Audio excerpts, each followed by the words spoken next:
Next అండి, so యాక్చువల్గా దీని ప్రైస్ అయితే చాలా ఎక్కువ అండి. మనకి ఇది ఈరోజు ఆఫర్లో ఇచ్చారు. సో ఆఫర్లో ఇవ్వడం వల్ల మాత్రమే ఈ ప్రైస్ అనేది ఉంది, లేకపోతే ఈ ప్రైస్ అయితే అస్సలు రాదు.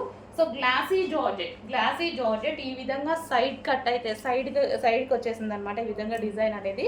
సో దీని మీద గ్లాస్ బీట్స్తో వర్క్ అనేది ఉంది. సో మనకి ఇది వచ్చేసి టాప్ 3 పీస్ సెట్ అండి. 3 పీస్ సెట్ రీజనబుల్ ప్రైస్లో వస్తుంది. క్లియర్గా చెక్ చేసి ఆర్డర్ ప్లేస్ చేయండి. క్వాలిటీ అవసరం ఉంది అండ్ చాలా బాగుందన్నమాట. రీజనబుల్ ప్రైస్లో ఉంటుంది. అండ్ ఇది వచ్చేసి బాటమ్ పార్ట్. సో ఇది వచ్చేసి మనకి బాటమ్ పార్ట్ వస్తుంది అండ్ ఇది వచ్చేసి టాప్. అండ్ దీనికి వచ్చేసి దుపట్టా కూడా ప్రొవైడ్ చేయడం జరిగింది. ఇది వచ్చేసి dupatta. So complete 3 piece set glossy జార్జెట్లో రీజనబుల్ ప్రైస్. యాక్చువల్ ప్రైస్ ఇది కాదు, అస్సలు ఇది కాదు. సో లో ప్రైస్లో వచ్చింది, ఆఫర్లో వచ్చింది. చెక్ చేసి ఆర్డర్ ప్లేస్ చేయండి. నైరా కట్ వస్తుంది with lining with Naira cut.